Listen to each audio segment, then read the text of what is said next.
So please join me in welcoming Provost and the Val Nolan Professor of Law, Lauren Robel.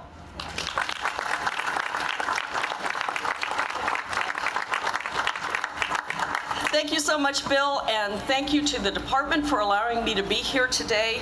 This is a department that has terrific leadership, and it's a department that I'm constantly pointing to as an example of what can be done if you've got people, faculty members who are interdisciplinary in their DNA, and that's the way this department is.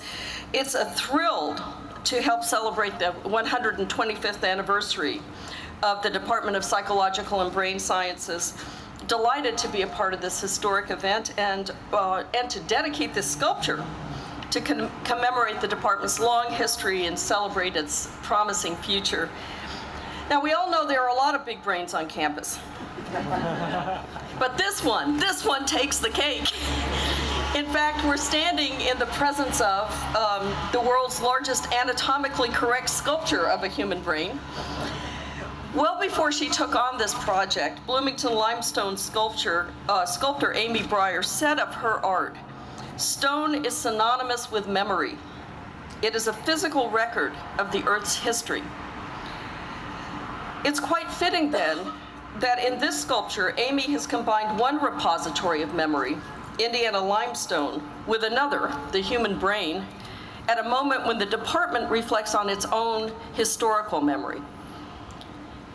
Indiana limestone, you can look around, it's undoubtedly an integral part of our campus, our history, our identity here in Bloomington, from Wells to the IMU, really everywhere you look. Our architecture is inextricably tied to the town of Bloomington, Indiana, and the limestone quarries that surround it.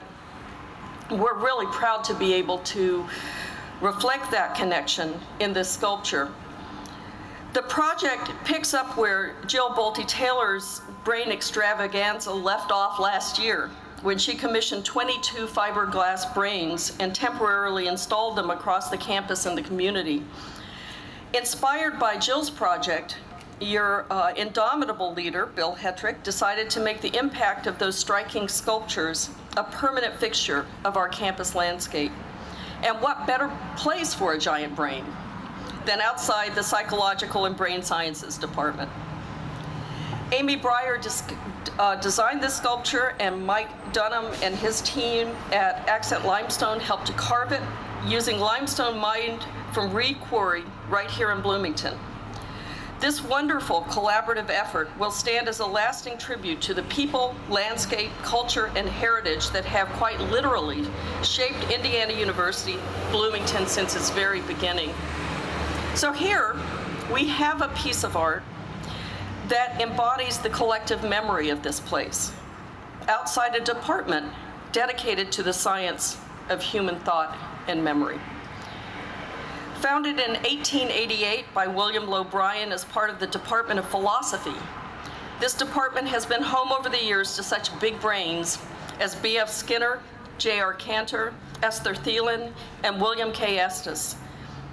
And today's faculty members are no slouches.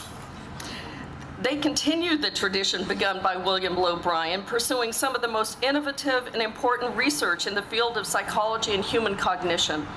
To name just a few examples, Ken Mackey has collaborated with Italian researchers to identify the neurological impulses that cause overeating.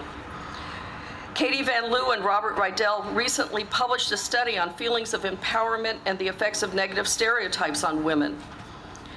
For her work on cognition and the learning development of children, Linda Smith was recently awarded both the 2013 David E. Rummelhart Prize and the 2013 American Psychological Association Award for Distinguished Scientific Contributions, the highest honor the APA bestows. And I could certainly go on. And that's before even mentioning the department's many collaborations across the campus with the program in neuroscience, the cognitive science program, the Kinsey Institute, the Imaging Brain Facility, and the Center for the Integrative Study of Animal Behavior. This department is dedicated to the exploration of a question that is at the very heart of all we do at this university. What does it mean to be human? In some ways, this sculpture suggests an intriguing, if somewhat subtle, answer to that question, or at least as subtle as a 7-foot-tall limestone brain can be. The Department of Psychological and Brain Sciences is home to some of the most cutting-edge technology imaginable. Structural and functional MRIs, high-density EEGs, eye-tracking devices, complex mathematical models. This technology creates illuminating images of the brain, which students and faculty employ to systematically understand the brain, human behavior, and psychological processes. And yet, as we all know, being human is about more than the synapses firing in our brain. There's something essential to the human experience that cannot be measured by any machine, something captured elegantly in this sculpture. Chisels in hand, using centuries-old techniques, Amy, Mike, and their team carved a magnificent representation of this marvelous and complex organ that is the focus of so much scientific inquiry and yet remains mysterious in so many ways. This sculpture is a tribute to the spirit of exploration that has driven and continues to drive the men and women who have dedicated themselves to unraveling the mysteries of the human mind.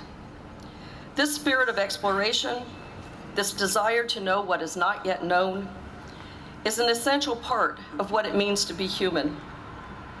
And it is the reason that our Department of Psychological and Brain Sciences remains strong and vibrant after 125 years. Before we unveil the sculpture, I'd like to invite Bill to return to the podium for some acknowledgments and for 2 major announcements. Thank you for being here today.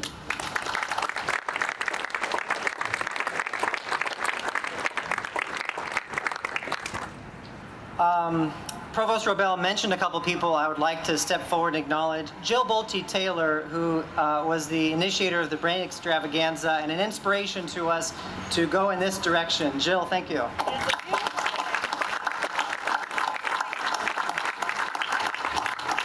And Amy Breyer, sculptor. Where are you, Amy?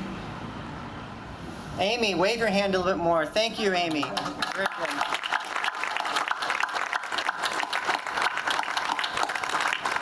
Right next to Amy is the carver, Mike Dunham. And Mike, would you wave your hand?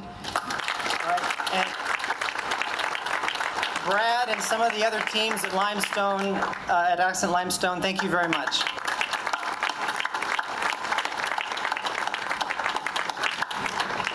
At this time, I would like to introduce you to someone and a family, really. And I would like Hal Harlan, Doug, and Hugh, would you please come up?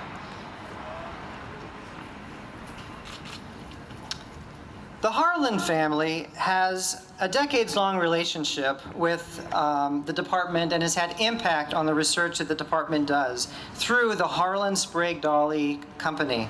The family business was founded by Hal's father, Howard Harlan, in 1931 in Indianapolis. During the heyday of the behavioral revolution and continuing into the era of neuroscience, the Harlan Company has been working with scientists to provide healthy animals for groundbreaking behavioral experiments that have yielded major advances in our understanding of brain and behavior.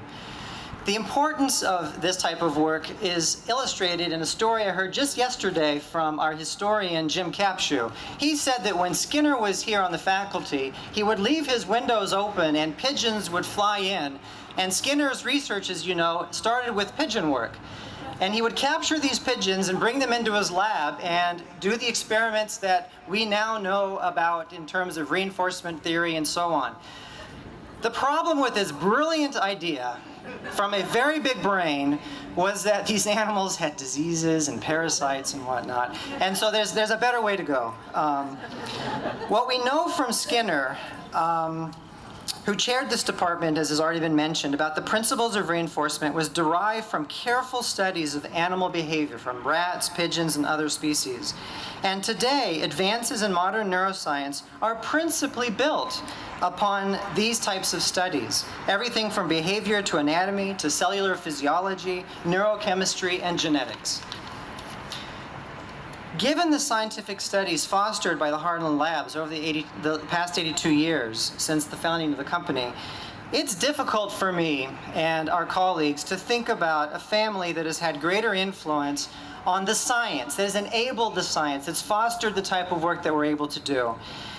In the past 100 years, this is really an amazing legacy to have. It's an amazing story as well, that Hal, when his father gave him the orders, would drive down here and deliver supplies to the building and the scientists who were working here.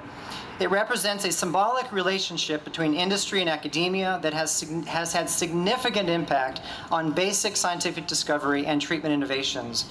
During a visit to the department back in April, Hal learned that we were preparing to celebrate our 125th anniversary. He asked me, how can I help? What could I do? In consultation with his sons, Hugh and Doug, he decided to set his sight on two things. First, it was the capital campaign to raise money for students in their research training. And the second was this remarkable sculpture that is here.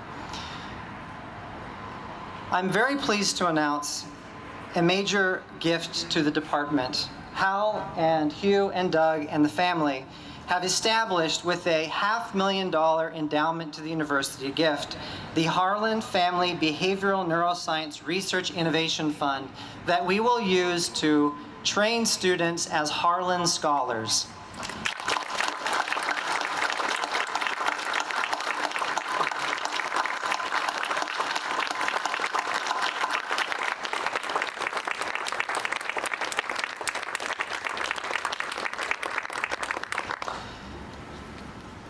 When Hal understood what we were doing with the brain, he said, I'd like to help out with that too. And so the family has also underwritten this remarkable work that will be a monument to this particular occasion and a representation of many of the things that happen inside this building that can be seen from people who pass. When this was installed on Monday, there was a non-stop stream of students stopping to take their pictures. Yes, I saw the graduate students out here taking pictures. Yes, my window, I can see faculty out here taking pictures. It was absolutely remarkable. As I was riding home one evening, it was late, I decided to go up this way and come down the front of the building because I had not yet seen the sculpture from 10th Street. As I got to the intersection over there, two girls shrieked, "Oh my gosh, look at that brain!" It was incredible. They did not know how much pleasure that had brought me. But my wife heard about it when I got home. So thank you also for this gift of the human brain.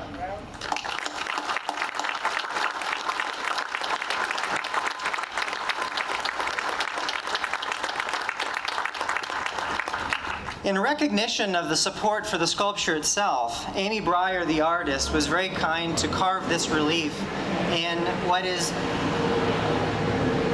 350-million-year-old Indiana limestone. And so thank you very much.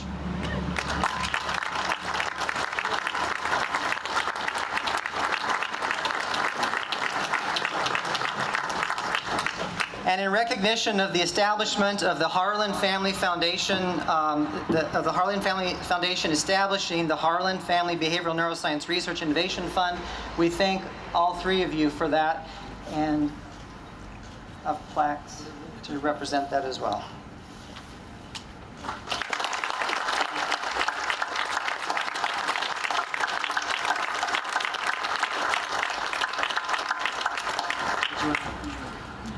Thank you for having us and your kind words, Bill.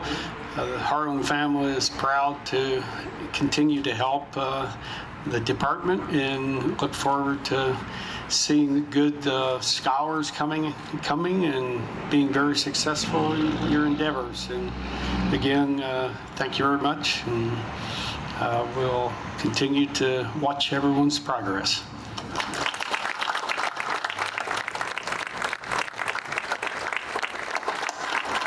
All right, Hugh, Doug, and Hal, if you could go down and assist with the unveiling. Lauren, if you would please join them as well. And Tom Busey, who made this wonderful veil, you need to help us.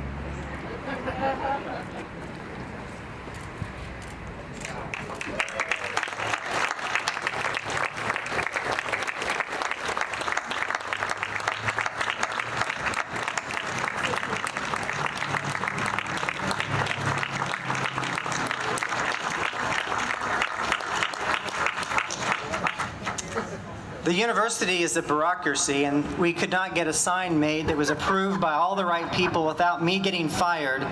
So when you return, this plaque will be mounted on the back in commemoration of the quasquicentennial of the Department of Psychological and Brain Sciences, College of Arts and Sciences at Indiana University, October 11th, 2013, made possible by the Harlan family, Hal, Hugh, Doug, Amy Breyer, sculptor, Mike Donham Carver.